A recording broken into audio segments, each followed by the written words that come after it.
জাহান্নাম বছরে 2টা নিঃশ্বাস ছাড়ে। কয়টা নিঃশ্বাস? একটা নিঃশ্বাস গ্রীষ্মকালে যখন প্রচন্ড দাবদাহ চলে, ওইটা হচ্ছে জাহান্নামের নিঃশ্বাসের ফসল। ওই প্রভাবে পৃথিবীতে এরকম দাবদাহ চলে। এই সায়েন্স বিশ্বাস করবে? করবে না। ওর বিশ্বাসের আমার যায় আসে না। আল্লাহ পাক বলেছেন সত্য, রাসূল বলেছেন সত্য। আরেকটা হচ্ছে শীতকালে যখন প্রচন্ড ঠান্ডা, তখন শীতকালে জাহান্নামের এমন একটা জায়গা আছে যেটা কিন্তু শীতল জায়গা।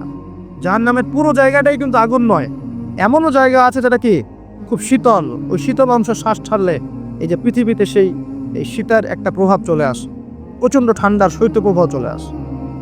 এটা হয়তো অনেকে বিশ্বাস করবে না, ভুল মনে করবে যে ধর্মান্ধ কথাবার্তা।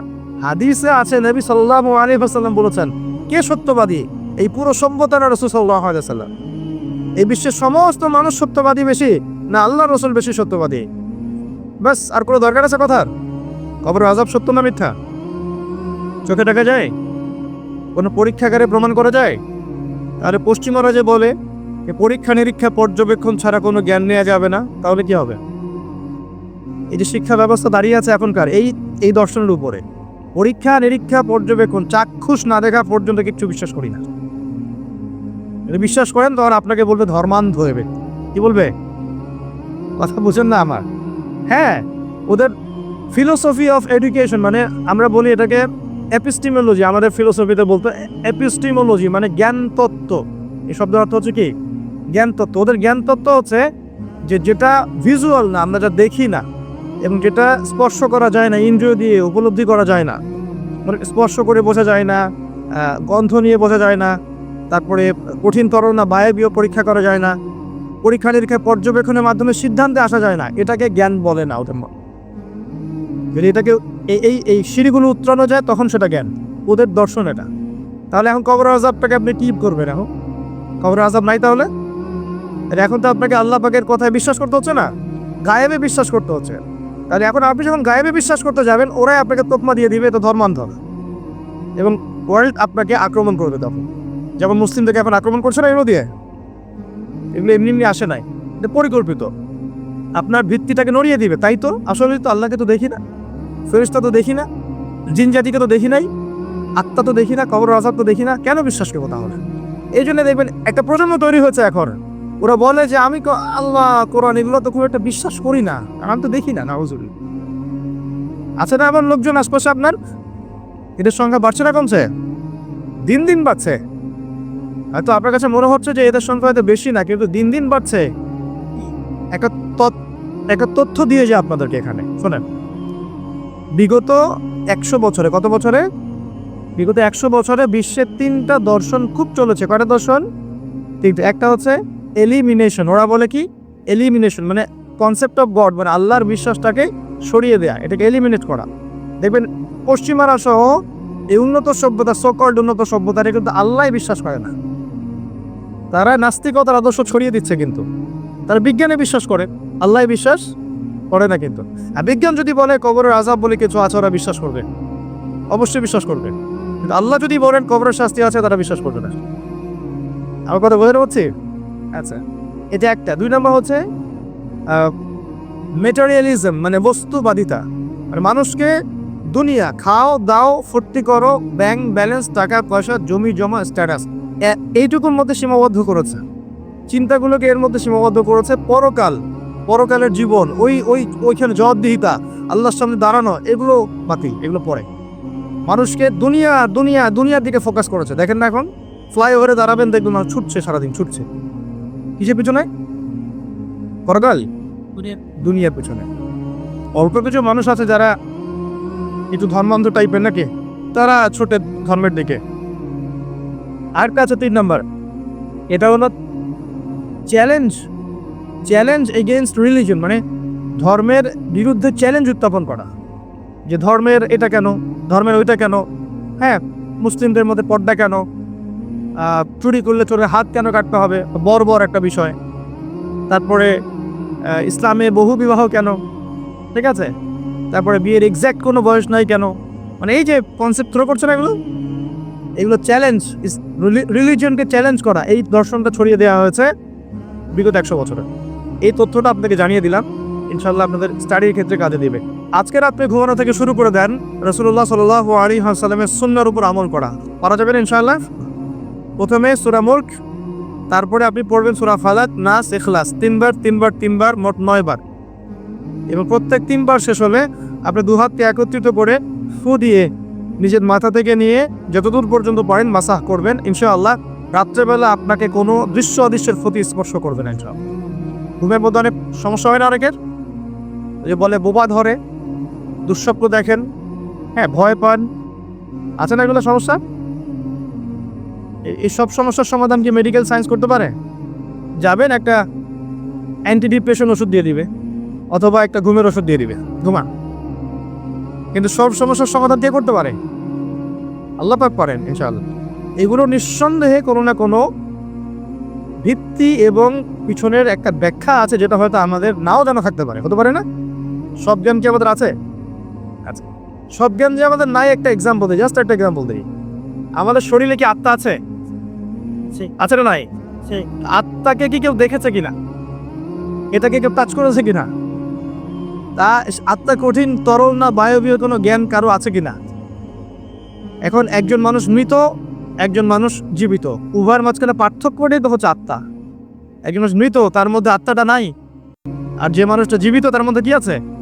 রূহ বা আত্মা আছে। আল্লাহ পাক এই সম্পর্কে কি বলছেন? আল্লাহ বলছেন সূরা বনী ইসরাঈলে, ইয়াসআলুনাকা আনির রূহ, হে নবী তারা তোমাকে রূহ বা আত্মা সম্পর্কে জিজ্ঞেস করে। কুলির রূহ মিন আমরি রব্বি, তুমি বলে দাও হে নবী, রূহ হচ্ছে তোমার রবের একটা আদেশ মাত্র। কি একটা আদেশ? আদেশে এসেছে, আদেশে চলে যাবে, কোনো কারণ লাগে নাকি? আমরা কারণ ব্যাখ্যা করতে চাই, এটাকে বলে কার্যকারণ তত্ত্ব। প্রত্যেকটা কাজের পিছনে একটা কারণ ব্যাখ্যা করি। হ্যাঁ, এটা কেন হলো এই কারণে, এটা কেন হলো এই কারণে, এটাকে বলে কার্যকারণ তত্ত্ব। আল্লাহ পাকের হুকুমে মানুষ যে মারা যাচ্ছে, এর পিছনে কোনো কারণ লাগে নাকি? এই একটা মানুষ হাঁটছে ডেড, আর আমরা বলে দিলাম হৃদযন্ত্রের ক্রিয়া বন্ধ হয়ে মারা গেছে, এই তো এই কথা তো। ক্রিয়াটা বন্ধ হলো কিভাবে? ভালোই তো ছিল, হঠাৎ করে কি বল? কার হুকুমে হলো? এটা কোনো হুকুমদাতা নাই, এই কনসেপ্টটাই তো বিশ্বাস করছে না। রূহ বলে কিছু একটা আছে না, এই রূহের কি ব্যাখ্যা আমি করতে পারবো? এই জ্ঞান কি আমার আছে? আল্লাহ বলছে ওয়া উতীতু মিনাল ইলমি ইল্লা কলিলা, এই বিষয়ে তোমাদেরকে খুবই কম জ্ঞান দেওয়া হয়েছে, জ্ঞানই দেওয়া হয়নি। জ্ঞান কে দেয়? নাকি সব জ্ঞান আমরা অ্যাচিভ করি? জ্ঞানতাত্ত্বিক দর্শন শোনেন, কিছু মানুষ বলেছে সুদীর্ঘকাল ধরে মানুষ বুদ্ধি থেকে জ্ঞান পায়। কি থেকে পায়? বুদ্ধি থেকে। আবার কিছু মানুষ বলেছে মানুষ অভিজ্ঞতা থেকে জ্ঞান পায়। কি থেকে? অভিজ্ঞতা হচ্ছে জ্ঞান পেয়েছে, আগে জানতাম না এখন জানছে না। এখানে বিষয়টা কি? এর চূড়ান্ত বক্তব্যটা কি? চূড়ান্ত বক্তব্য দিয়েছে ইসলাম। ইসলাম বলছে ওয়াকুলিল হাক্কু মির রাব্বিকুম, হক বা সত্য রবের পক্ষ থেকে আসে। সূরা বাকারায় আছে ওয়াআল্লামা আদামাল আসমা কুল্লাহা, আল্লাহ পাক আদম আলাইহিস সালামকে সমস্ত নাম শিক্ষা দিয়েছেন। সূরা আলাকে আছে আল্লামাল ইনসান মা লাম ইয়ালাম, মানুষকে সেই জ্ঞান শিক্ষা দিয়েছেন যা মানুষ জানতো না। জ্ঞানকে শিক্ষা দিয়েছেন, জ্ঞানকে শিক্ষা দিয়েছেন। তাহলে জ্ঞান কার পক্ষ থেকে আসে? এখানে একটা কথা মনে রাখবেন, আপনার যদি অনেক বড় ডিগ্রি সার্টিফিকেটও থাকে, যদি হৃদয়টা পরিচ্ছন্ন না হয়, হৃদয়ে নূর না থাকে, আল্লাহর মারিফত বসিরা না থাকে, তাহলে কিন্তু আল্লাহর পক্ষ থেকে জ্ঞান পাওয়া খুব ডিফিকাল্ট। আপনি কাগজের কিছু জ্ঞান পেতে পারেন, তথ্য পেতে পারেন, ইনফরমেশন পেতে পারেন, প্রকৃত জ্ঞান পাওয়া খুব টাফ আছে। আল্লাহ পাক বোঝার তৌফিক দান করুন। সূরা ফালাক, নাস, ইখলাস পড়বেন, সূরা মুলক পড়বেন, ওযু করার কথা বলেছি। এর পাশাপাশি আপনি সূরা কাফিরুন পড়বেন। কোন সূরা? কোনটা বলেন তো? প্রথম লাইন কি? কুল ইয়া আইয়ুহাল কাফিরুন। মাশাআল্লাহ। আচ্ছা, এই সূরাটা ফজিলত আছে। যদি আপনি প্রত্যেক রাতে সূরা কাফিরুন পড়েন ঘুমানোর আগে, ইনশাআল্লাহ তাআলা আল্লাহ পাক আপনাকে আমাকে শিরকের পাপ থেকে বাঁচিয়ে রাখবেন ইনশাআল্লাহ। কিসের পাপ? শিরকের পাপ কি সবচেয়ে বড় পাপ না ছোট পাপ? একটা হাদিস বলে দেই, ইনশাআল্লাহ যথেষ্ট হবে। রাসূলুল্লাহ সাল্লাল্লাহু আলাইহি ওয়াসাল্লামকে আল্লাহ পাক একটা ওয়াদা করেছেন। কি ওয়াদা করেছেন? আল্লাহ পাক বলছেন মিরাজের রাতে, হে নবী মুহাম্মদ সাল্লাল্লাহু আলাইহি ওয়াসাল্লাম, তোমার উম্মতের মধ্যে কোনো ব্যক্তি যদি, তোমার উম্মতের মধ্যে যে কোনো ব্যক্তি যদি আসমান জমিন সমান পাপ নিয়ে আমার সামনে হাজির হয়, কিন্তু আমার সাথে কাউকে শরিক করেনি, শিরকের পাপ নাই, আমি আল্লাহ তার সামনে আসমান জমিন সমান ক্ষমা নিয়ে হাজির হব। কথা কি বুঝতে পারছেন? অনেক পাপ করেছেন আপনি, পাপের শেষ নাই, কিন্তু আপনি শিরকের পাপ করেন নাই। ইনশাআল্লাহ একদিন না একদিন আপনি জান্নাতে যাবেন ইনশাআল্লাহ। আল্লাহ পাক সমস্ত পাপ মাফ করতে পারেন, কোন পাপ ছাড়া? শিরক। তওবা করলে এখনই মাফ করতে পারেন ইনশাআল্লাহ। তো এই শিরকের পাপ থেকে আপনাকে বাঁচাবে কোন সূরা? সূরা কাফিরুন। তেলাওয়াত করেন, দেখবেন শিরক আপনি চিনে ফেলবেন ইনশাআল্লাহ, সেখান থেকে আপনি দূরে থাকতে পারবেন ইনশাআল্লাহ। আর শিরক থেকে বাঁচার জন্য একটা কিতাব আমি সাজেস্ট করেছি অনেকবার, কিতাবুত তাওহীদ। কোন কিতাব? কিতাবুত তাওহীদ। এর শারাহ বা ব্যাখ্যা আছে, অনেকগুলো প্রকাশনা থেকে বের হয়েছে, কিনতে পারেন।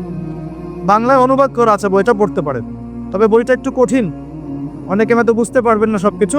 যেটাই বুঝবেন না, স্থানীয় বড় আলেম যিনি আছেন, হকপন্থী আলেম, তার কাছে গিয়ে জিজ্ঞাসা করবেন। একা একা পণ্ডিত হতে যাবে না, একা একা পণ্ডিত হয়ে গেলে সমস্যা। ওই যে এক শ্রেণী বের হয়ে গেছে যে কোরআন মানলেই হবে, হাদিস মানার কোনো দরকার নেই, আছে না? হ্যাঁ, এই যে বেশি পণ্ডিত এখানে কোরআনের দলিলকে অগ্রাহ্য করলো। আল্লাহ যে বলছেন রাসূল যা দিয়েছেন নাও, রাসূলের দেওয়াগুলো পাবো কোথায়? রাসূল যা দিয়েছেন সেগুলোকে কোরআনে আছে নাকি? রাসূল যেগুলো দিয়েছেন ওগুলো কোথায় আছে? রাসূল যেগুলো থেকে নিষেধ করেছেন ওগুলো কোরআনে আছে নাকি? রাসূল যেগুলো নিষেধ করেছে কোথায় আছে? তাহলে এই অংশটুকু বাদ দিয়ে কোরআন মানা যাবে নাকি? তার মানে হচ্ছে আমি কোরআনটাই তো মানলাম না, তাহলে আমি কোরআনটাই মানিনি আসলে। তো এই যে সমস্যা, নিজে বেশি পণ্ডিত হতে গেলে প্রবলেম আছে। ওলামায়ে কেরামের সাথে সম্পর্ক রাখতে হবে।